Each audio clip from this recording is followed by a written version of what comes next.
देशादि षट साधना नाम असाधकत्व वदन्तो भक्तानां भगवानेव सर्वसाधन रूपः चतुर्विध पुरुषार्थ रूपः इति।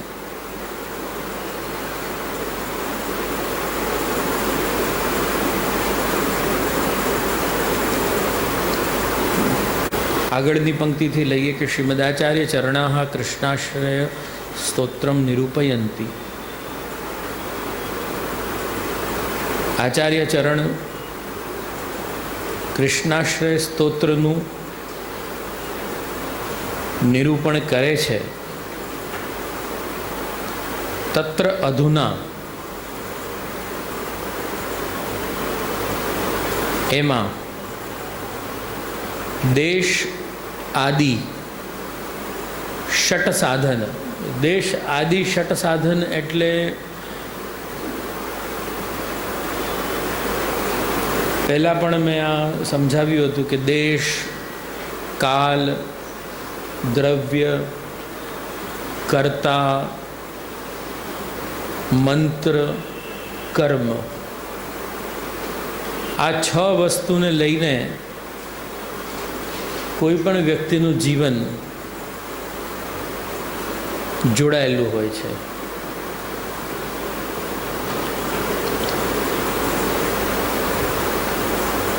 હવે કૃષ્ણાશ્રય કેમ કરવાનું?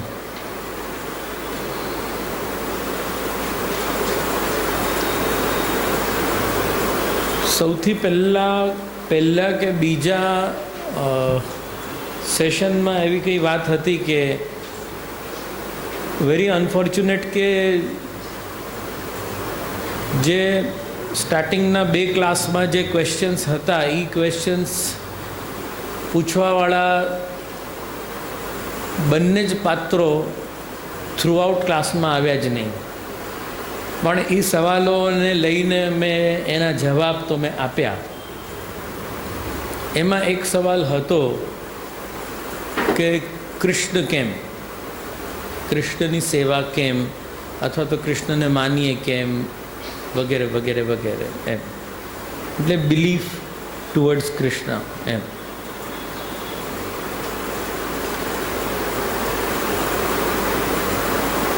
ત્યારે મેં બહુ બ્લન્ટ આન્સર આપ્યો હતો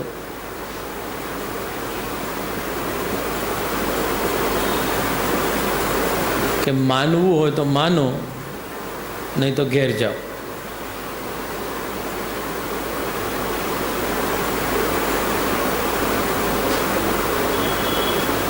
હવે બ્લન્ટલી નહીં પણ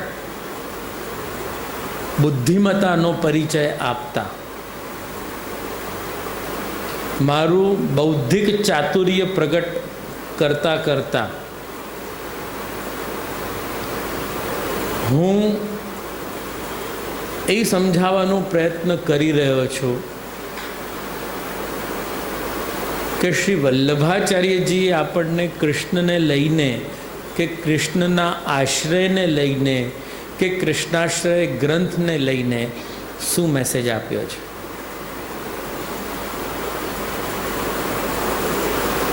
તમને એમ પણ લાગતું હશે કે સૌથી પહેલાં કૃષ્ણાશ્રય ગ્રંથ પણ કેમ લીધો, કારણ કે ઘણું બધું હતું કૃષ્ણ રિલેટેડ। ઇનફેક્ટ યમનાષ્ટક પણ પહેલો ગ્રંથ શ્રી મહાપ્રભુજીનો ષોડશ ગ્રંથનો લોકોને એ બહુ મોટી ભ્રમણા હતી। આજે છે, હતી શું કામ હું પાસ્ટ ટેન્સ યુઝ કરી રહ્યો છું, છે લોકોને કે યમનાષ્ટક એટલે યમુનાજીનો ગ્રંથ। અહીંયા બેસી જવાનું છે, એટલે યમુનાજીનો ગ્રંથ, પણ યમુનાજીનો ગ્રંથ એકચ્યુઅલી એ નથી। યમુનાજી એમાં કઈ રીતે માધ્યમ બનીને શ્રી કૃષ્ણની પ્રાપ્તિ કરાવે છે, એનું સ્વરૂપોદ્ઘાટન યમનાષ્ટકમાં છે. ખેર, આપણે વિષયાંતર ન કરતા કૃષ્ણાશ્રય પર આવીએ.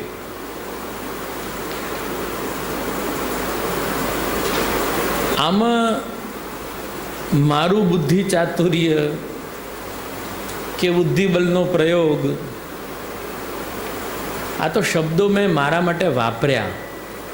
એકચ્યુઅલી આ આખું રિફાઇનિંગ પ્રોસેસ જે છે, આ આખું R&D જે છે, એ બધું જ શ્રીમદ વલ્લભાચાર્યજીએ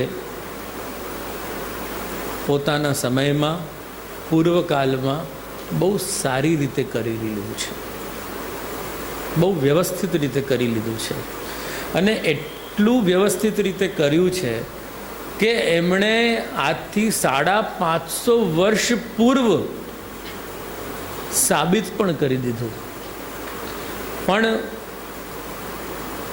દુર્ભાગ્ય છે, અને સ્પેશિયલી એ લોકોના દુર્ભાગ્ય છે કે જે લોકો પુષ્ટિમાર્ગી છે, જે લોકો પુષ્ટિમાર્ગી થઈને બ્રહ્મસંબંધ લઈને ભગવદ સેવા પરાયણ પણ છે, જે લોકોના ઘરમાં ઠાકોરજી બિરાજે છે, એ લોકોને પણ એ વાતની સભાનતા નથી કે કઈ રીતે અમારા માટે દેશ, કાલ, પરિસ્થિતિ, દ્રવ્ય, કર્તા, મંત્ર, કર્મ આ બધું જ વિફલ છે. એ સભાનતા લાવવાનો પ્રયાસ શ્રી મહાપ્રભુજીએ શબ્દો દ્વારા કર્યો. શબ્દો દ્વારા કરવામાં શ્રી મહાપ્રભુજીએ કૃષ્ણાશ્રયનું નિરૂપણ કર્યું. શ્રી મહાપ્રભુજીને ગરજ નથી કે જરૂર નથી કોઈ વસ્તુની શ્રેષ્ઠતા સિદ્ધ કરવા માટે, કોઈ વસ્તુની શ્રેષ્ઠતા સિદ્ધ કરવા માટે કોઈ વસ્તુની અયોગ્યતા કે એની નીચતાનું નિરૂપણ કરીએ. ખ્યાલમાં આવ્યું હું શું કહેવા માંગુ છું? તરાજુની જેમ વસ્તુ નથી ચાલતી દરેક જગ્યાએ. એકમાં વજન નાખો એટલે બીજો હલકો થઈ જાય, એવી રીતે નથી હોતું. કોઈ પણ શ્રેષ્ઠ વસ્તુ વજનદાર હોય એવું જરૂરી નથી.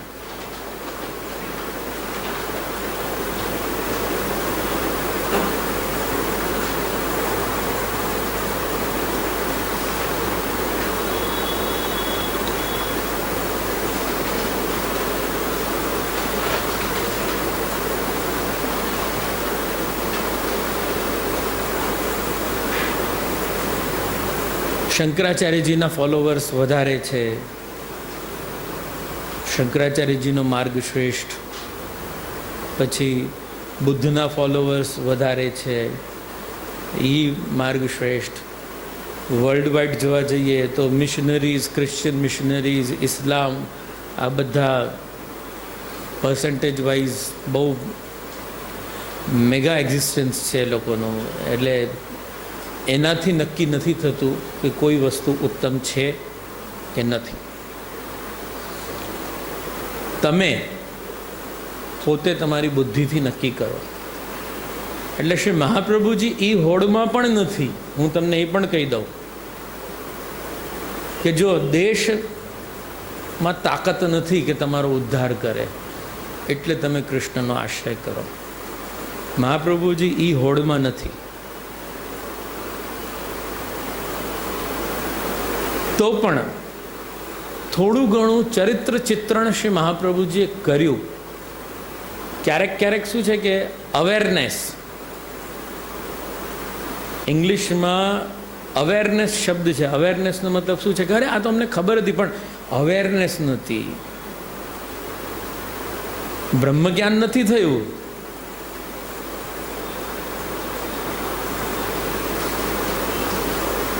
બધાને ખબર છે કે આપણે છીંકીએ છીએ, જે બધા ભણેલા ગણેલા છે બધાને ખબર છે કે આપણે જ્યારે છીંક ખાઈએ તેમાંથી કીટાણુ બહાર આવે, એનું ઇન્ફેક્શન થઈ શકે છે,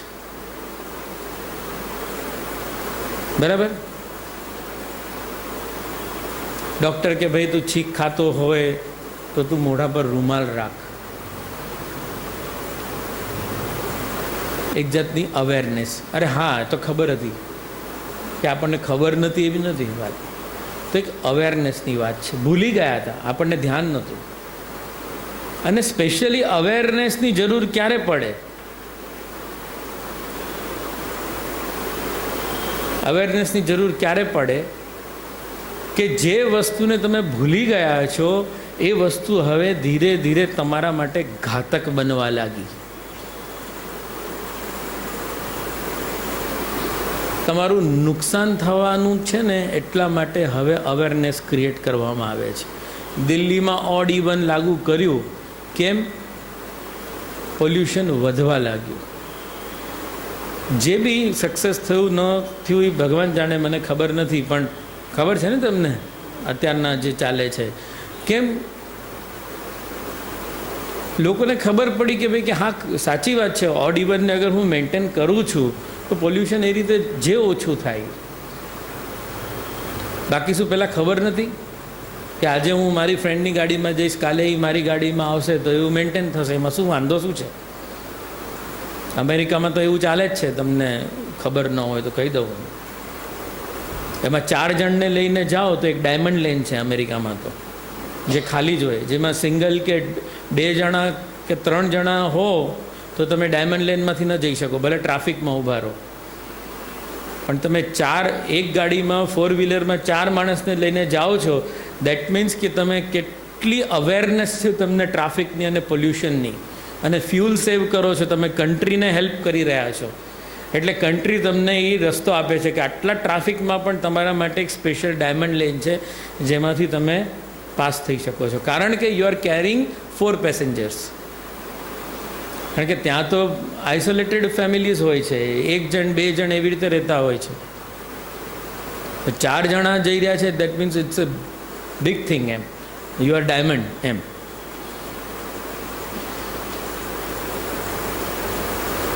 મારી એક બહુ કુટેવ છે, હું ઇન્ડિયાથી અમેરિકા બહુ જલ્દી ભાગી જાઉં છું, ખબર નથી પડતી ક્યાં પહોંચી જાઉં છું. એટલે મારા પડદાદાજીના એક પ્રવચનમાં હું એ સાંભળતો હતો, બહુ જૂની એક ઓડિયો કેસેટ મળી. તો એ પ્રવચનમાં કોઈકને કહી રહ્યા છે શાસ્ત્રીજીને કે તુમ યહીં बैठी हो. कि हाँ सरकार. तो कि क्यों? कि हम प्रवचन करते करते कहीं दूर कहीं निकल न जाए या सो हमको टोक के पाछे लइयो. तो ये क्या है कि हमारे हेरिडेटरी है, ऐसा कहीं निकल जावे तो कहीं मैं मेरे बालकन को कह दूंगा कि अब वापस ले आइयो. तो कहाँ आते अपन? अवेयरनेस पे आते अपन. अवेयरनेस के रूप में कृष्णाश्रय आयो.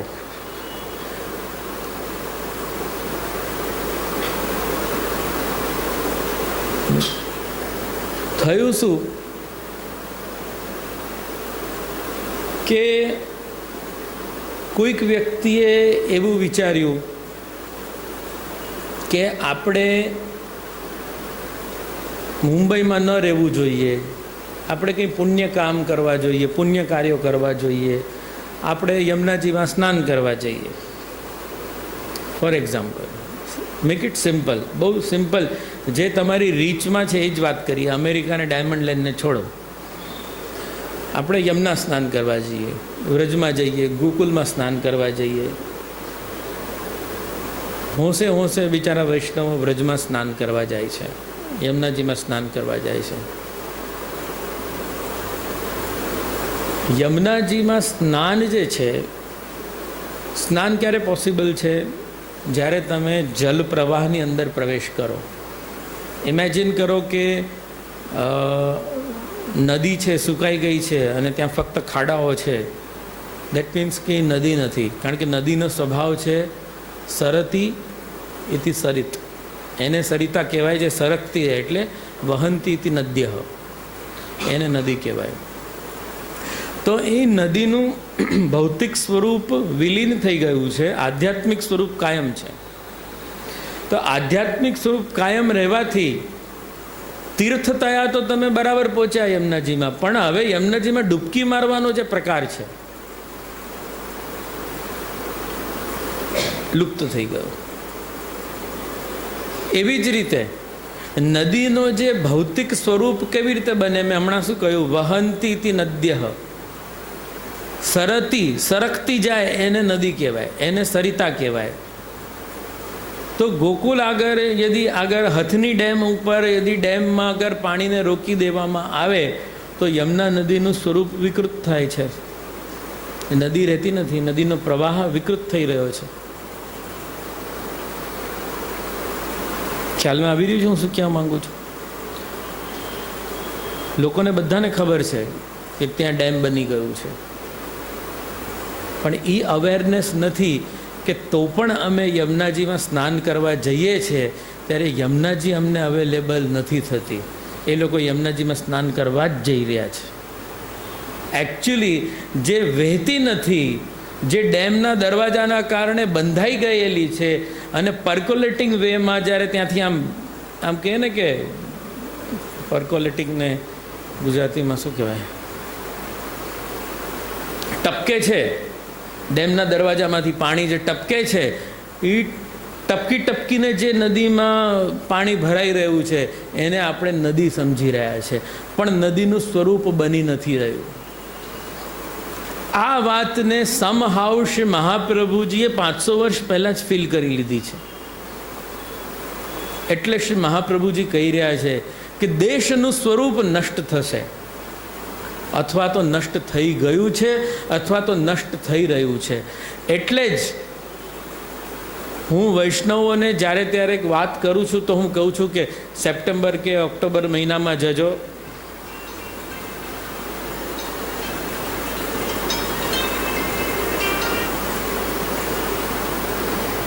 સપ્ટેમ્બર કે ઓક્ટોબર મહિનામાં જજો, ત્યાં જ્યારે ડેમ પરથી પાણી ઓવરફ્લો થતું હશે.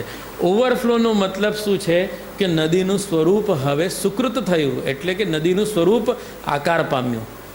નાવ હવે તમે કહી શકો છો કે આ નદી છે, હવે તમે યમુના નદીમાં સ્નાન કરી શકો છો. પરંતુ યમુના નદીમાં સ્નાન કરવા લોકો જઈ રહ્યા છે, અવેરનેસ નથી. એવી જ રીતે ઘણી બધી જગ્યાએ એ દેશના જે કાંઈ પણ મહત્ત્વો છે, એ દેશનું જે કાંઈ પણ આકર્ષણ છે, એ દેશનું જે કાંઈ પણ આધ્યાત્મિક તેજ છે, જે કાંઈ પણ આધ્યાત્મિક મહત્ત્વ છે, આ બધું ક્ષીણ થઈ રહ્યું છે. કોઈ પણ ક્ષેત્ર, હવે બ્રજની વાત ચાલે છે તો બ્રજની જ વાત કહું તમને કે હું જ્યારે નાનો હતો ત્યારે એક ચોબાની આંગળી પકડીને ચાલી રહ્યો હતો. તો એ ચોબાજીએ કીધું મને કે ગુરુ હાથ જોડ કર લો. હાથ જોડ કર લો મતલબ અહીંયા હાથ જોડી લો. મેં કી ક્यों? यहाँ में नहानो नहीं है, मतलब डायरेक्ट नदी में नहाવાનું હોય, સ્નાન કરવાનું, કે क्या में नहानो नहीं है? तो क्या नहीं, यहाँ में नहानो नहीं है, हाथ जोड़ कर लो. क्यों नहानो नहीं है? तो क्या नदी सूख गई है. तो ध्यान में रह गई बात कि नदी सूख गई. अच्छा, 2-4 साल बाद પાછું જવાનું થયું, ધ્યાન ત્યાં જ જાય. સુકાઈ ગયેલી નદી, સુકાઈ ગયેલી નદી. એ સુકાઈ ગયેલી નદી આજની તારીખમાં ખેતી થાય છે.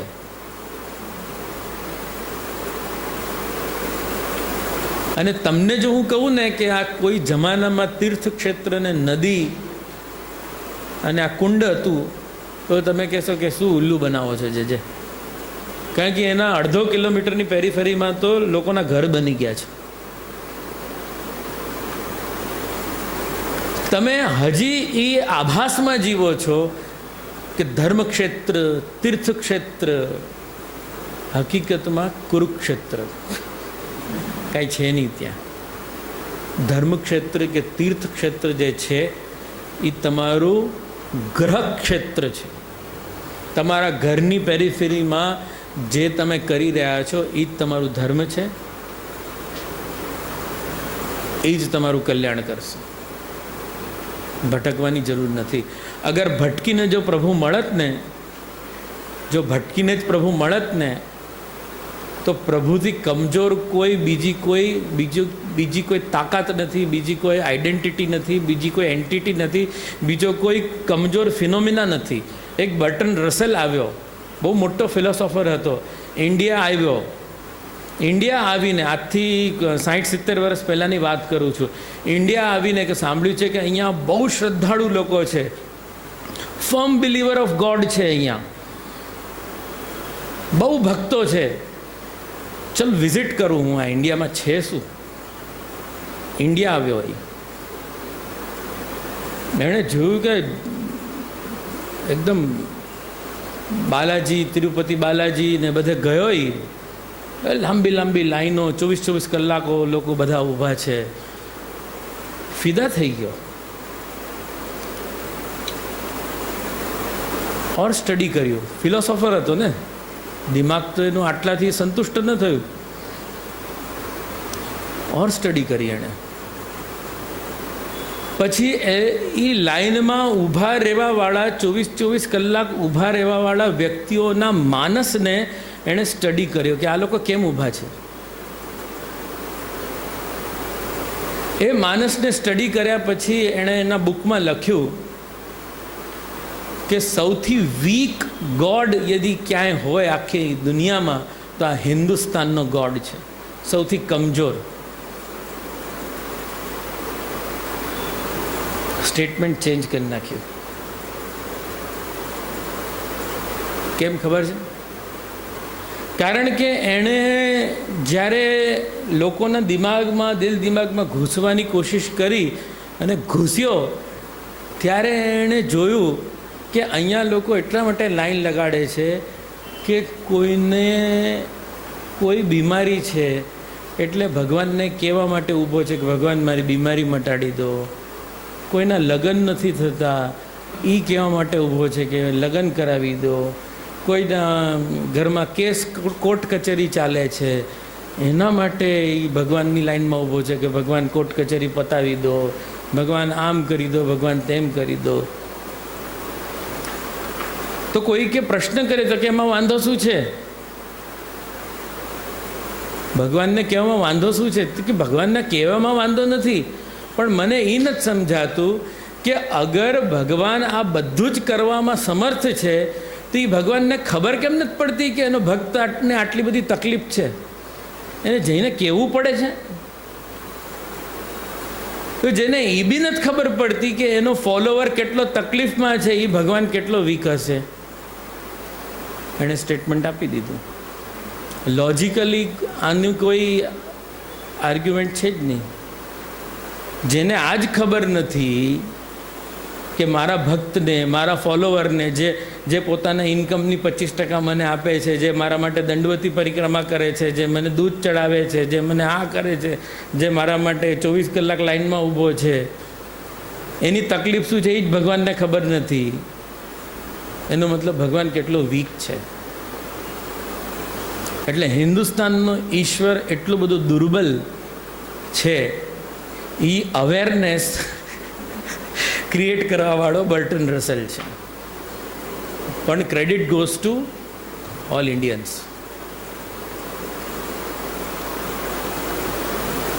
સર્વકરણ સમર્થ પ્રભુ બધું કરી શકે છે, બધું જ એના હાથમાં છે.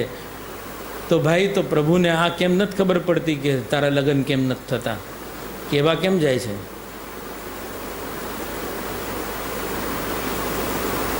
ખ્યાલમાં આવ્યું? શ્રી મહાપ્રભુજી આપણને એક લેવલથી ઉપર લઈ જાય છે. દેશ કોઈ કાલમાં બિલીવ કરે છે, કોઈ અમુક અધિક માસમાં બહુ અધિક કરવા માંગે છે, કોઈક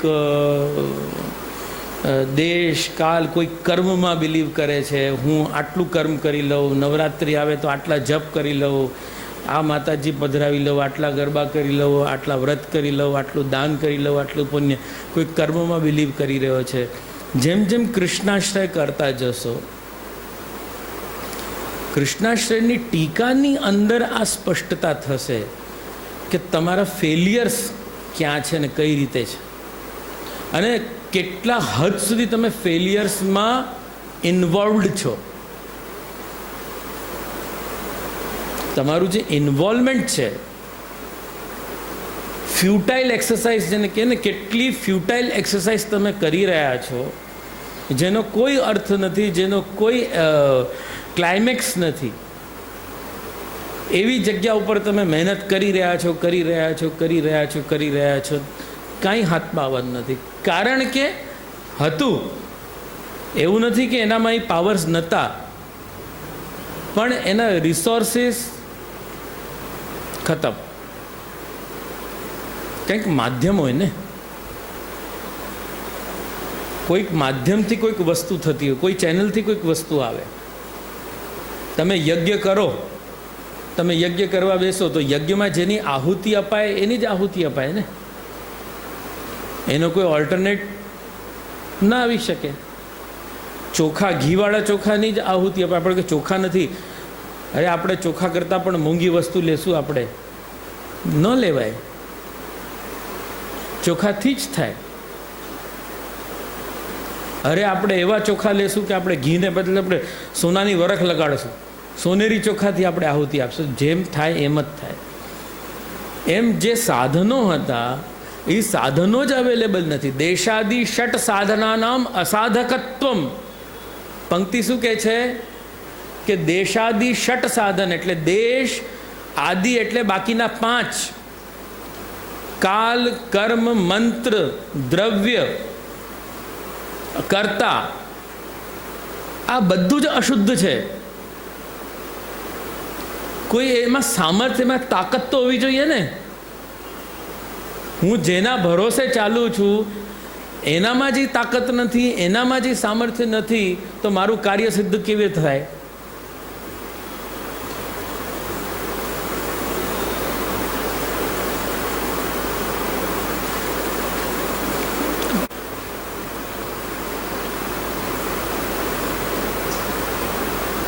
વલ્લભકુલમાં બ્રાહ્મણોના હાથથી પકાવેલું અન્ન ઠાકોરજીને આરોગવામાં આવે અને એમના હાથથી લેવામાં આવે. સિસ્ટમ છે. એ 3 જ્ઞાતિ જે છે, એ 3 જ્ઞાતિ છે અવધીજ, ગિરનારા અને સાચીહર. એટલે એનું અપભ્રંશ થઈને સાચોરા થઈ ગયું છે. આ 3 જ્ઞાતિને છોડીને વલ્લભકુલને ત્યાં કોઈ જાતનું પ્રવેશ નથી થતો.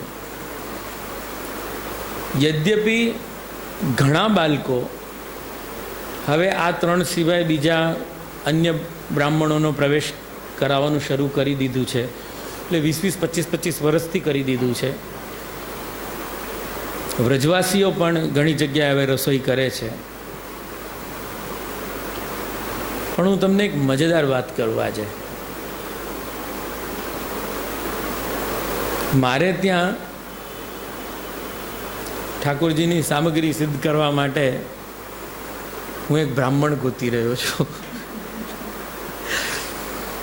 સમહાવ મારો જે જૂનો હતો રસોઈયો એ ડ્યુ ટુ સમ રીઝન અત્યારે નીકળી ગયો છે. તો હું બીજા એક વ્યક્તિની તલાશમાં છું. તો અત્યારના બી મને બહુ ખેંચ પડી રહી છે, જેમ તેમ ચાલે છે. તો હું એક બ્રાહ્મણ ગોતી રહ્યો છું. તો આજે એક ભાઈ આવ્યા, કોઈકના થ્રુ આવ્યા હતા. પૂછ્યું હતું કે બ્રાહ્મણ છો કે નહીં. ટેલિફોન પર વહુજીની પણ વાત થઈ ગઈ, તેને બધું થઈ ગયું હતું. એ ભાઈ આવ્યા તો અમારે જે વાત કરવાની હતી બધું વાત કરી લીધી, પૂછી લીધું. અપરસ મહિનાની તેની ખબર છે ને, અહીંયા આવીને નાહવું પડશે ને કપડાં આમને તેને બધું અમારા ઘરના પ્રોટોકોલ્સ પ્રમાણે અમે વાતે કરી લીધી. પછી કંઈક એણે કીધું કે મેં પૂછ્યું ક્યાં ક્યાં કામ કરો છો? તો એણે 2-3 જગ્યાએ નામ લીધા બિલ્ડિંગના કે હું આ મહાવીરનગરમાં જ મારું રહેવાનું ને પછી આ બિલ્ડિંગમાં છું, આ બિલ્ડિંગમાં છું. બધા જાણીતા બિલ્ડિંગ હતા. તો કાંઈ વાંધો નહીં. હું કુલ્લી બધું સાંભળતો હતો, કારણ કે પહેલાં જ મેં બધું આ ગ્લાસ મારી લીધો હતો. આ એક ઔપચારિકતા હતી. પછી એણે ઘણા બધા લોકોનું નામ પણ લીધું જે મારા પરિચિત હતા. કે પછી એમાંથી કોઈ વૈષ્ણવનું નામ લીધું કે આ વૈષ્ણવ છે. તો કે હા અચ્છા તમે એને ત્યાં બી કરો છો? તો કે હા. પછી કે નીચે છે? તો કે નહીં વૈષ્ણવ કે મારવાડી છે. મેં કે અચ્છા એને ત્યાં બી કરો છો? અચ્છા ગુડ બહુ સરસ. થોડી વાર પછી વાતના ફ્લોમાં વાત એવી રીતે આવી કે એણે બહુ કોલર ઊંચા કરતાં આમ કીધું, હું બ્રાહ્મણ છું. મેં કે ભાઈ એ તો મને ખબર છે એટલે જ તમને બોલાવ્યા છે. તો મને એ સાંભળીને બહુ હસવું આવી ગયું. હવે મને હસવું કેમ આવ્યું એ સમજો તમે. તમને લાગશે કે જેનું કંઈક ખસકી ગયું છે, આટલી વાતમાં હસી લીધું. આમ તો હસવું કેમ આવ્યું તમને કહું. નોર્મલ વાત ચાલે છે કે હું અહીંયા કરું છું, આ બિલ્ડિંગમાં કામ કરું છું, પંચિલ ગાર્ડનમાં કામ કરું છું, આ વૈષ્ણવને, આ ગુજરાતીને ત્યાં, અહીંયા ને ત્યાં, એમ બધી વાત કરીને પછી એણે છેલ્લે આટલું કીધું કે હું બ્રાહ્મણ છું. એટલે મેં હસીને મેં કે હા સારું. તમને હું સમજાવી દઉં અને એક વાત તમને કહી દઉં. બ્રાહ્મણોના પ્રમુખ લક્ષણોમાં એક લક્ષણ છે કે બ્રાહ્મણને કોઈ પણ જાતની નોકરી, અર્નિંગ જેને કહેવાય ને, જેનાથી એ અર્નિંગ કરે, કોઈ પણ જાતની નોકરી જે છે ને એ પોતાના કુલથી નીચેના કુલ માટે કરે તો એ પોતાના બ્રાહ્મણત્વથી ખંડિત થઈને જે કુલ માટે કરી રહ્યો છે એ કુલમાં આવી જાય. ઇન શોર્ટ મારે કહેવાનો મતલબ એ છે કે બ્રાહ્મણ થઈને વૈશ્ય કુલ માટે એણે યદી નોકરી કરી, અર્નિંગ્સ, સોર્સ ઓફ અર્નિંગ્સ એના બ્રાહ્મણ કુલને બદલે વૈશ્ય કુલ થયા, ક્ષત્રિય કુલ થયા કે શુદ્ર કુલ થયા, તો એ કુલને બિલોંગ કરવા લાગે છે. પહેલા દિવસે 1000 ગાયત્રી જપનો દોષ છે, બીજા દિવસે 10,000 ગાયત્રી જપનો દોષ છે, ત્રીજા દિવસે સમાવર્તનનો દોષ છે અને ચોથા દિવસે બ્રાહ્મણત્વ પૂરું. એટલે મને હસવું આવ્યું કે આટલા બધા વૈશ્ય કુલમાં એણે રસોઈ કરીને પછી મને જેણે કીધું ને કે આમ તો હું બ્રાહ્મણ છું. મેં કે બહુ સારું ભાઈ, મને બી વાંધો નથી, તમે બ્રાહ્મણ જ છો. એટલે મને એકચ્યુઅલી વાંધો હતો જ નહીં. આચાર વિચારથી શુદ્ધ હોય તો ફેર ઇનફ. કારણ કે હું એ બધી વસ્તુને હવે ફોલો નથી કરી શકવાનો જે આજથી 500 વર્ષ પૂર્વ શ્રી મહાપ્રભુજીએ ફોલો કરી છે. That goes without saying. એ વસ્તુ અત્યારના છે બી નહીં ને એક્ઝિસ્ટ બી નથી કરતી. એટલે હું એ ચેન્જીસને એક્સેપ્ટ કરીને મારું ફોકસ કૃષ્ણ ઉપર રાખીને શ્રી મહાપ્રભુજીએ જે ગાઈડ કર્યું છે મને એના પ્રમાણે જ હું મારું જીવન વિતાવી રહ્યો છું. આ બ્રાહ્મણ છે કે નથી, આ ગુજરાતી છે, વૈશ્ય છે, ક્ષત્રિય છે, આ બધી માથાકૂટમાં હું નથી પડતો. હું એટલું જાણું છું કે મારું આચરણ અને હું જેનાથી રિલેશન રાખું છું એનું આચરણ વેદ નિંદિત કે લોક નિંદિત નથી ને, બસ. વેદ અને લોક જેની નિંદા કરતું હોય એવો બ્રાહ્મણ બી મારા કામનો નથી, અને વેદ અને લોક જેની નિંદા ન કરતું હોય એવો શુદ્ર પણ મારા કામનો છે. આ હું એક્સેપ્ટ કરું છું.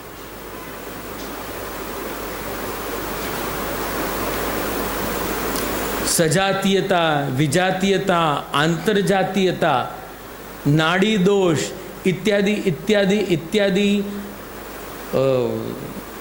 સાંકર્ય, વર્ણસંકરતા, આ બધા કોઈ જમાનામાં દોષ ગણાતા હતા. પણ હવે ઘણું બધું ભેગું થઈને કંઈક અલગ જ બની ગયું છે. એટલે હવે એ બધી વાતને જવા દો. ઓલું કહાવત છે ને કે હાથી પગમાં બધા પગ આવી જાય, એમ શ્રી કૃષ્ણની અંદર બધી જ વસ્તુ આવી જાય છે. દેશ તમે જરાક મેગ્નિફાઈંગ ગ્લાસથી જોશો ને તમે, તો તમને દેશની અશુદ્ધતા દેખાશે. આવું કંઈ હોય તમે આમ કહેશો, આવું કંઈ કરાય? આણે તો જો યમુનાજીમાં કેવું સાબુ લગાડીને નાય છે, ગંગાજીમાં તો જો મળદું પડ્યું છે. રીત છે,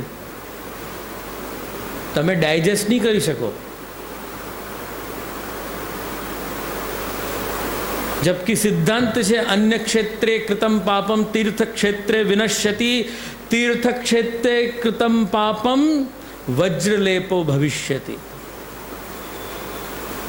અન્ય ક્ષેત્રમાં કરેલું પાપ તીર્થ ક્ષેત્રમાં નાશ થાય છે, અને તીર્થ ક્ષેત્રમાં કરેલું પાપ જીવનમાં વજ્રલેપ એટલે કોઈ દિવસ મટવાનું નથી એવું પાપ બનીને તમારી સાથે જીવનભર ચોંટીને રહે છે. પણ હુ કેર્સ? કોને પડી છે? પાપ પુણ્યનો વિવેક જ્યાં નથી, ગજાયત પલાયંતે મશકા નામ તુકા કથા, હાથીઓની જ્યાં કહાની, હાથી જ્યાં ભાગતા હોય ત્યાં મચ્છરોની કહાની કરવાની વાત જ ક્યાં આવે છે? દેશ અશુદ્ધ, કાલ તમે શુદ્ધ પકડવાની કોશિશ કરો, શુદ્ધ કાલમાં રહેવાની કોશિશ કરીએ. તમારા હિસાબે શુદ્ધ કાલ કયું છે મને કહો. કોઈના મનમાં કંઈ કોઈ વાત આવે છે? કાલને કઈ રીતે તમે સમજો છો?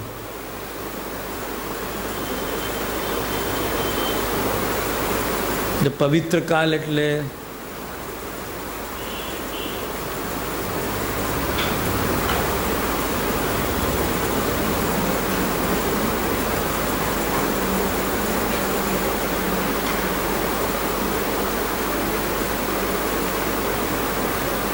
કાલ દોષ શું હોઈ શકે?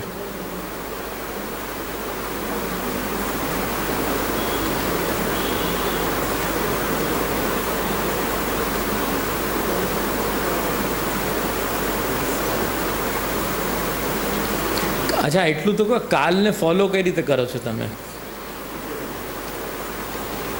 સમય, સ્પેન ઓફ ટાઈમનો તમારા જીવનમાં શું પ્રભાવ છે? તો પછી એનું ખંડન હું બતાવું from Acharya ચરણ્સ point of view. તમને કદાચ ખ્યાલ નહીં આવે, હું તમને કહું. ગણેશ ચતુર્થીથી માંડીને ગણેશ વિસર્જન, નવરાત્રિ,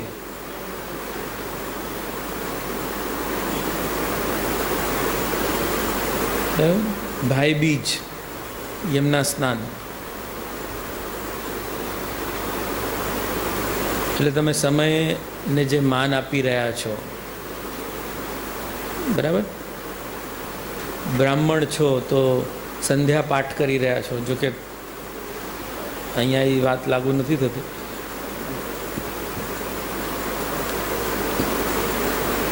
પણ જે સમયે જે કર્તવ્ય છે એ કર્તવ્ય જો તમારાથી ન થાય તો તમને એનો પણ દોષ લાગે.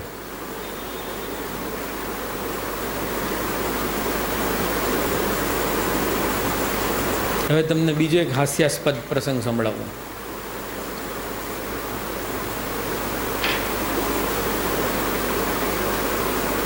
ડિસેમ્બર મહિનામાં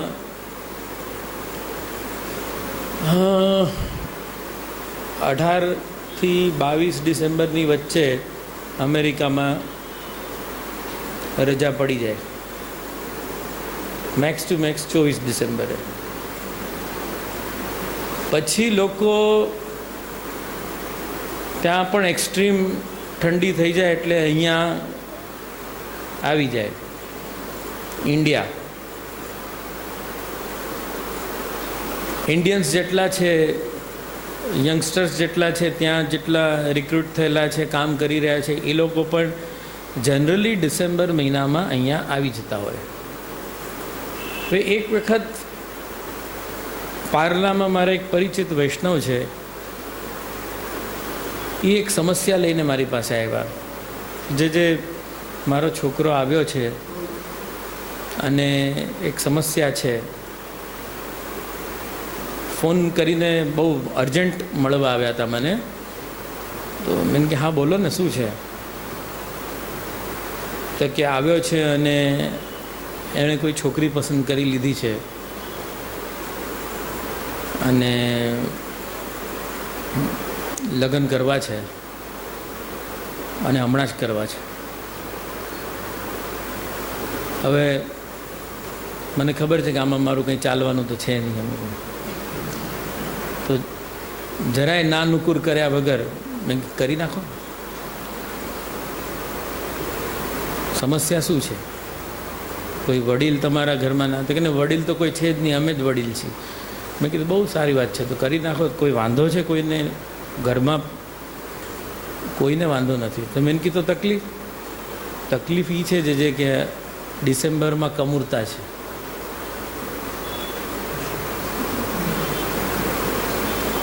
અને ઉત્તરાયણ ન આવે,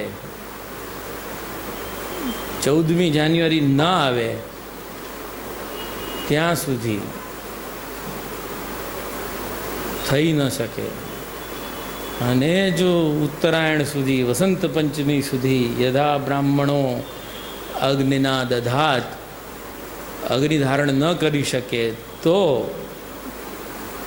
ત્યાં સુધી વેટ કરો. તો અમેરિકાવાળા વેટ કરવા માટે તૈયાર નથી. કે કેમ? તો કે છોકરા છોકરી એક જ જગ્યાએ કામ કરે છે, એક જ પોસ્ટ છે બંનેની, બંને એક સાથે રજા લઈને અહીંયા રહી ન શકે, એકને જવું પડે, તો આમ લગ્ન ન થાય.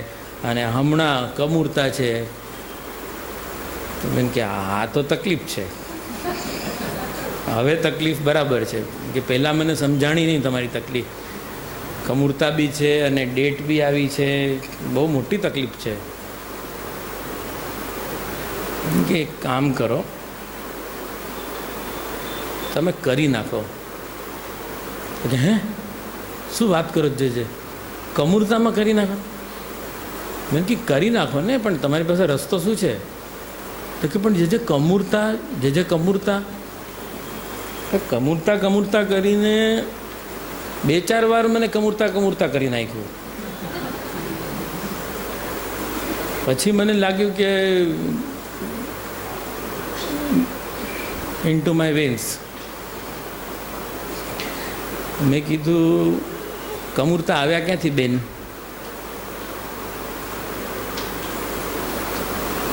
કે એમને જવાબ ન આવડે. મેં કીધું કે શાસ્ત્રમાંથી આવે ને? તો કે હા આપણા શાસ્ત્રમાં તો એમ જ કીધું ને કે શાસ્ત્રમાંથી જ કમૂરતા નક્કી થયા ને. ઉત્તરાયણ, સંવત્સર, દક્ષિણાયન, દેવશયની, દેવ પ્રબોધિની ઇત્યાદિ વગેરે વગેરે, ઉત્તિષ્ઠ ગોવિંદ ત્યજનિદ્રામ જગતપતે વગેરે વગેરે. તો કે હા બરાબર, એવી રીતે છે ને. તો આપણે તો પછી કમૂરતા આવી ગયા તો શું કરવાનું છે પછી? મેં કીધું જો કમૂરતા કે સમૂરતા જે છે એ શાસ્ત્રનો વિષય છે. તો કે એક્ઝેક્ટલી. મેં કી શાસ્ત્ર પ્રમાણે તમારે ચાલવું છે? તો કે હા. તો મેં કી શાસ્ત્ર પ્રમાણે જો ચાલવું હોય ને તો છોકરી રજસ્વલા બેસે ને એની પહેલાં એના લગ્ન થઈ જવા જોઈએ. હવે બોલો જે આપતો. મેં કે હું મજાક નથી કરતો, હું તમને નિર્ણય સિંધુમાંથી ચોપડી બતાવું તમને. એમાં લખ્યું છે કે 12 વર્ષની રજો દર્શન થાય એની પહેલાં એના લગ્ન થઈ જવા જોઈએ. પછી ગૌના સમજતા હશો તમે લોકો. પછી રહે એના પિતાના ઘરે જ, પણ ગૌના એનો પછી થાય. પણ રજો દર્શન પહેલાં છોકરીને લગ્ન થઈ જવા જોઈએ. શાસ્ત્રનો તમે શ્રાદ્ધ તો ક્યારનો કરી નાખ્યો છે ને હવે મારી સામે આવીને કમૂરતા કરીને મારું એ માથું ખાવ છો. આવી રીતે ન હોય. તમને મન ફાવે ત્યાં શાસ્ત્ર મૂકી દેવાનું. શાસ્ત્રનું પોતનું તો ક્યારનું થઈ ગયું છે. ક્યારનો શ્રાદ્ધ કરી નાખ્યો તમે. સાંવત્સરિક શ્રાદ્ધ કરી નાખ્યો, હિરણ્ય શ્રાદ્ધ કરી નાખ્યો, બધા જ શ્રાદ્ધ તમે ક્યારના કરી નાખ્યા છે. શું શાસ્ત્રને ફોલો કરો છો તમે? કોઈ શાસ્ત્રને ફોલો નથી કરતું. આટલું મહેનત કરીને હસ્તમિલાપનો મુહૂર્ત બ્રાહ્મણો પાસે લોકો કઢાવે છે. તમને ખબર છે 3 દિવસ સુધી છોકરા છોકરીનું મોઢું જોઈ ન શકે. લગ્નના હસ્તમિલાપના 3 દિવસ પહેલાંથી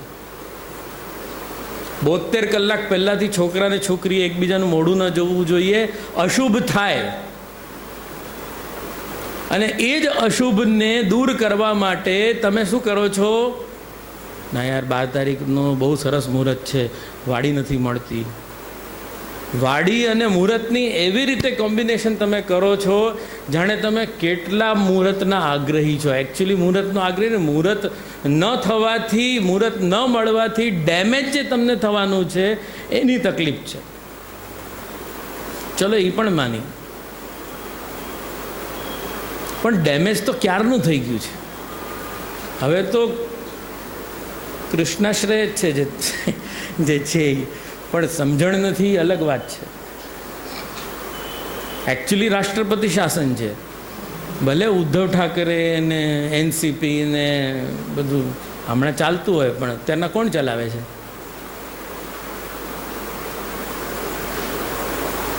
એવું છે. અત્યારના તો સ્ટેટમેન્ટ ન ભાઈ બાપા, સોરી.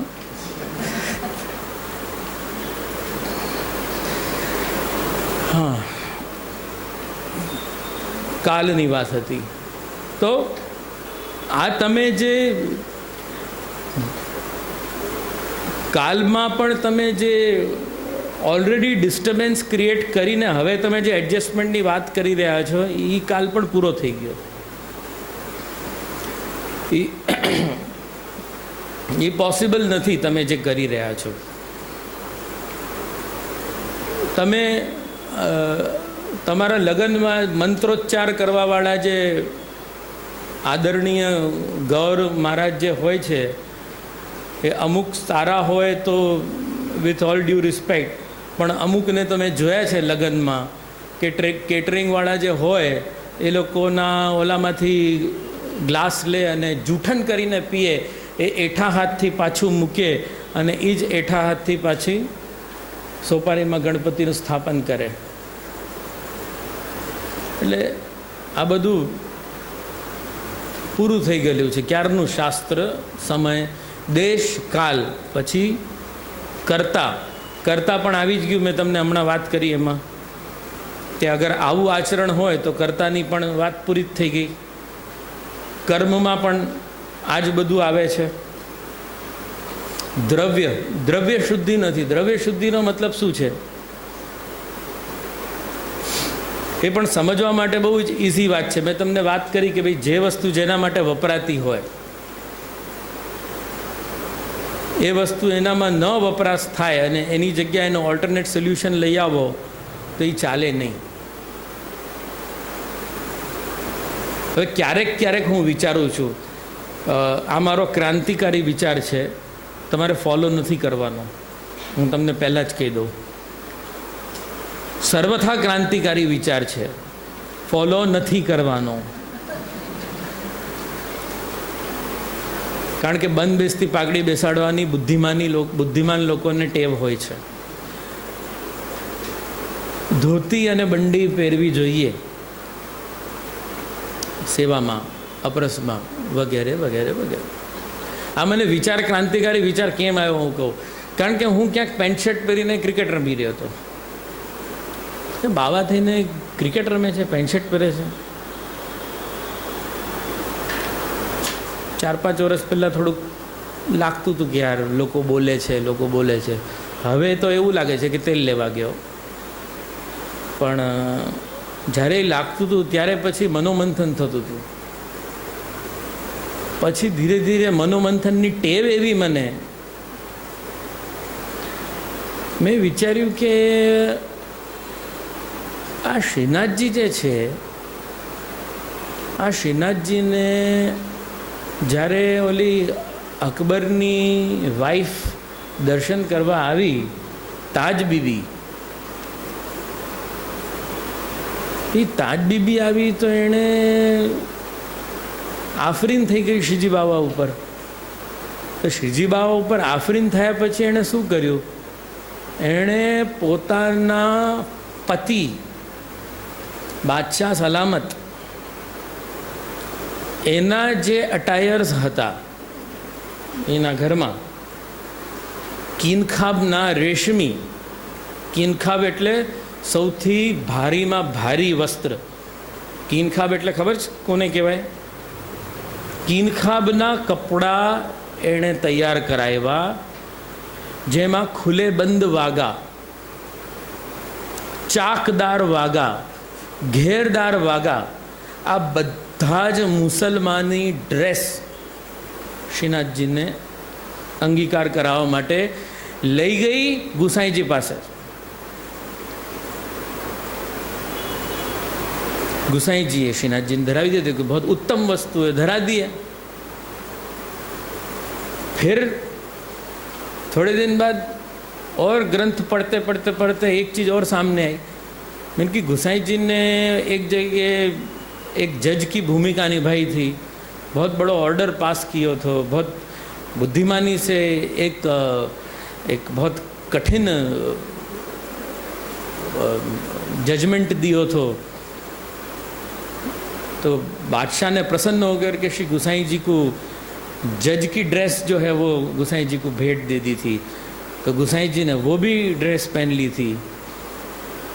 मीन की श्रीनाथ जी ने धर ली, वो तो भगवान ने कुछ भी कर सके, पर गुसाई जी तो हमारे बाप है. तो जब हमारे बापू जी पहन सके तो हम भी पहन सके. तब ठान लियो मैंने कि अब भाड़ में जाए दुनिया. तब से पेंट शर्ट से हमको कोई वांधा नहीं है. तो ये मेरी क्रांतिकारी सोच है, पर मैं इम्प्लीमेंट करूँ नहीं हूँ, क्योंकि समहाउ मेरे को पैंट शर्ट एक ऐसा अटायर लगे जो ठाकुर जी को देखने में शायद सुखरूप न बने. धोती बंडी में जो सौम्यता है, जो पवित्रता है, जो आँख को सुखरूपता है, जो सुखकारी है, जो या में जो शांतता और जो श्वेतता की जो या कि जो एक नज़ाकत है धोती बंडी की, वो पैंट शर्ट में नहीं है करके आई स्ट्रांगली अपोज दिस कि पैंट शर्ट नहीं पहनने चाहिए, कम से कम ठाकुर जी की सेवा में तो नहीं. लेकिन पैंट शर्ट पहनना पाप नहीं है, वेद निंदित नहीं है और लोक निंदित नहीं है. ये खुलासा मैंने यहाँ कर लिया. सो पेट में गुड़गुड़ गुड़गुड़ हो रही थी, सो शांति हो गई, गूस बम्स हो रहे थे, ठीक हो गया. तो देश काल कर्ता कर्म मंत्र द्रव्य ये सब मैंने तुमको एक क्षणिक, मतलब मेरे हिसाब से जो टीकानी अंदर जेटलू विस्तार है एना पॉइंट ऑफ व्यू थी, एना कम्पेरिजन में मैं तमने फक्त 1% अत्यारना समझूती आपी है. अने જ્યારે ટીકા લેશું ત્યારે દરેક વસ્તુનો એમાં વિસ્તાર થશે. અને આઈ હોપ કે તમે લોકો ત્યારે આર્ગ્યુમેન્ટ્સ અને ક્વેશ્ચન્સ રેઝ કરશો અને ત્યારે પછી બહુ આનંદ આવશે.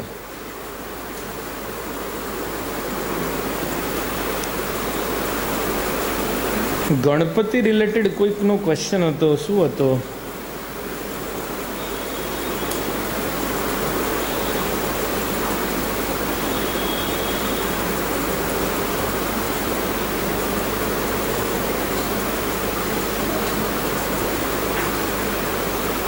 હા,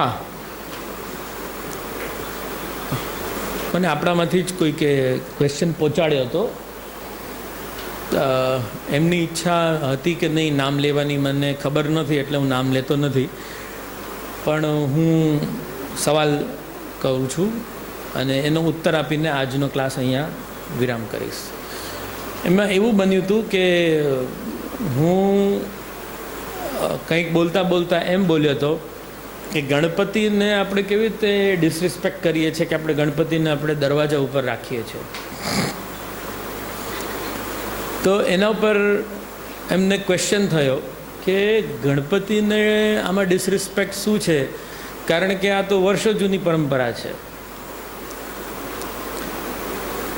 દરવાજાની ઉપર રાખવાની. હવે આમાં નંબર 1 વાત હું કહું કે એક તો ફ્લેગ સિસ્ટમ કંઈક વર્ષો જૂના હતા નહીં, એટલે કે ફ્લેટમાં દરવાજાની ઉપર રાખવાની પરંપરા હતી નહીં. બીજી વાત, કારણ કે ફ્લેટ જ નહોતા તો એ ક્યાંથી આવે. બીજી વાત, અગર વર્ષોથી લોકો રાખે છે ને લોકોનું મંગલ થયું છે, ફોર એક્ઝામ્પલ લોકોનું શુભ થયું છે, તો આપણને રાખવામાં શું વાંધો છે? તો ભાઈ સાહેબ, વર્ષો સુધી કંસનું પણ મંગલ થયું હતું. ભગવાનનું જન્મ થયું, પછી પૂતના મરી, પછી અઘાસુર મર્યો, પછી બકાસુર મર્યો, પછી તૃણાવત મર્યો, ઘણા ઘણા અસુરો મર્યા, ઘણા ઘણા લોકો મર્યા, પછી જઈને કંસ મર્યો. એટલે તમે ગણપતિનું આવું ડિસરિસ્પેક્ટ રાખીને તમે વાટ ન જોઈ શકો કે તમારું અશુભ ક્યારે થાય. આ મારી આર્ગ્યુમેન્ટ છે. ત્રીજી વાત કે આવો કોઈ શાસ્ત્રીય પ્રકાર નથી કે તમે એને દરવાજાની ઉપર રાખો. ચોથી વાત, જે બધા જ દેવી દેવતા ઉપર લાગુ પડે છે. ઇવન આપણા જે વૈદિક સંસ્કૃતિની અંદર તંત્ર અને મંત્ર આ બે રીતે આપણી સંસ્કૃતિ ચાલે છે.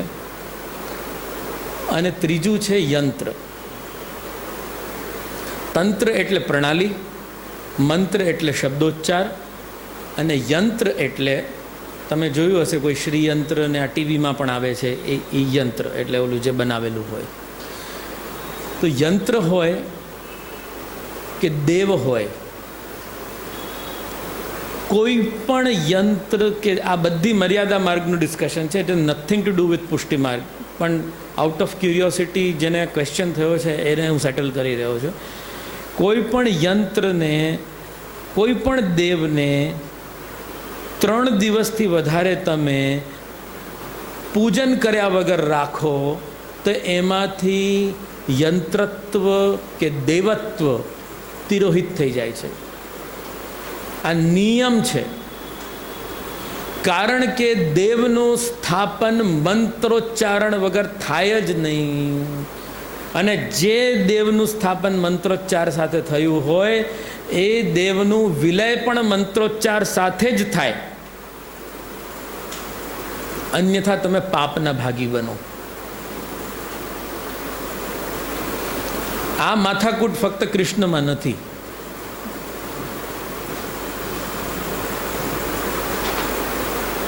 અને હજી એક વાત મારે ગણપતિના વિષયમાં, હા, એવું એમનું કહેવું હતું કે ગણપતિ તો કેટલા લોકો આવી રીતે દરવાજાની ઉપર રાખે છે, એમાં વાંધો શું હતો? તો એમાં એક વાત તો મેં આ મૂકી કે ભાઈ કે તમે વાંધો શું છે એની વાટ જોવાનું બંધ કરી નાખો. બીજી વાત કે કોઈનું અનુકરણ નહીં કરો. આ દુનિયામાં કોઈ વ્યક્તિનું અનુકરણ કોઈ વ્યક્તિ કરી શકતો નથી, બધા અલગ છે.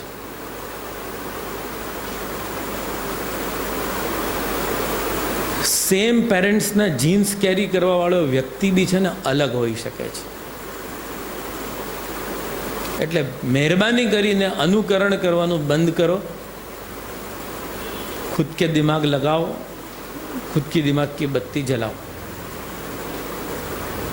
અનુકરણ કરવા માટેનો આ માર્ગ જ નથી. એટલે જ શ્રી મહાપ્રભુજી શું કીધું? કૃષ્ણ સેવા સદા કાર્ય. આમની જેમ સદા કાર્ય કોઈ દિવસ નથી કીધું, નહીં તો છૂટા થઈ ગયા ને આપણે. આમની જેમ કરી નાખવા મહાપ્રભુજી કહી દીધું એટલે તમે એને ફોલો કર્યા કરો. પણ મહાપ્રભુજીએ, કારણ કે મહાપ્રભુજીને ખબર છે કે આ વ્યક્તિ કૃષ્ણ સેવા આ રીતે એબ્ઝોર્બ કરશે, આ વ્યક્તિ કૃષ્ણ સેવાને એની રીતે એબ્ઝોર્બ કરશે, આ વ્યક્તિ કૃષ્ણ સેવાને એની રીતે એબ્ઝોર્બ કરશે, તો હું શું કામ એ પાળ બાંધું? એને એની પાળ બાંધવા દો ને. મારું કર્તવ્ય છે કે હું એને કૃષ્ણ દેખાડું, પછી કૃષ્ણનું બાઉન્ડેશન કે કૃષ્ણની બાઉન્ડ્રી એ એને બાંધવા દો ને. ખ્યાલમાં આવ્યું ને? એટલા ક્લિયર છે શ્રી મહાપ્રભુજી. યથા ભક્તિ પ્રવૃદ્ધ્યા સ્યાત તથોપાયો નિરૂપ્યતે. ભક્તિ પ્રવર્ધનનો પ્રકાર મહાપ્રભુજી છે. ભક્તિનું બીજ મહાપ્રભુજી નથી. બીજથી વૃક્ષ સુધીની યાત્રામાં મહાપ્રભુજી તમારી સાથે છે. બીજના આરોપણ માટે મહાપ્રભુજી નથી નથી નથી નથી નથી. જેનામાં ઠાકોરજીની સેવાનું કે ભક્તિનું બીજ નહીં હોય, પતી ગયું. પછી કેટલા બી મોટા વૈષ્ણવ કુલમાં કેમ ન જન્મે, કેટલા બી ધાર્મિક પ્રવચનો કેમ ન કરી લે, કેટલા બી ધાર્મિક પ્રવચનો સાંભળી પણ ન લે, યમે વૈશ્ય વૃણતે તેન લભ્ય. જેનું વર્ણ પ્રભુ કરશે એને જ પ્રભુની પ્રાપ્તિ થશે.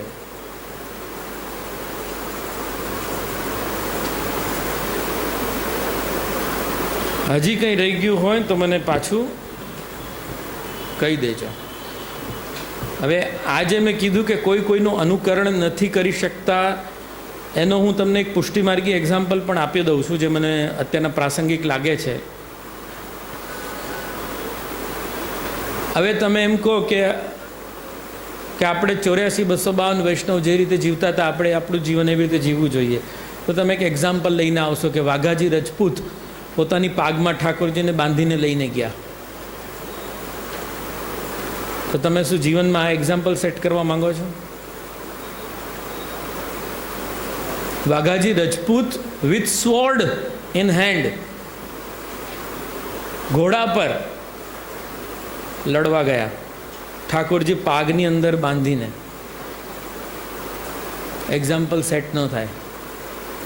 વાઘાજી રજપૂતની કહાની વાઘાજી રજપૂત સાથે થઈ ગઈ. પદ્મનાથ દાસજીએ મથુરાધીશને છોલા ધર્યા, તો આજે એ મથુરાધીશ એક એવા મહારાષ્ટ્રીયન ત્યાં બિરાજે છે જે મહારાષ્ટ્રી સોનાનો થાલ અંગીકાર કરાવી શકે છે, અને એ કરાવે છે. ના ના ના ના, મથુરાધીશ તો છોલાથી જ પ્રસન્ન થાય.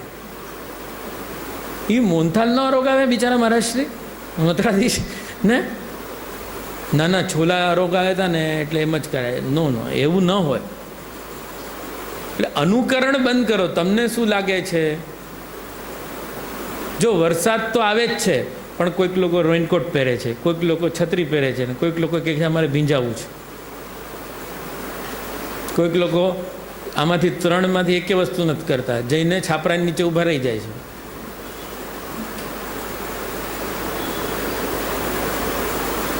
હવે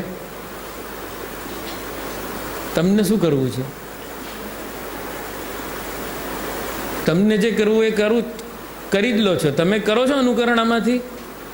ના ના, ઓલો બી છાપરા નીચે, પણ આપણે તો નાહવું છે, આપણે તો નાહી લઈએ.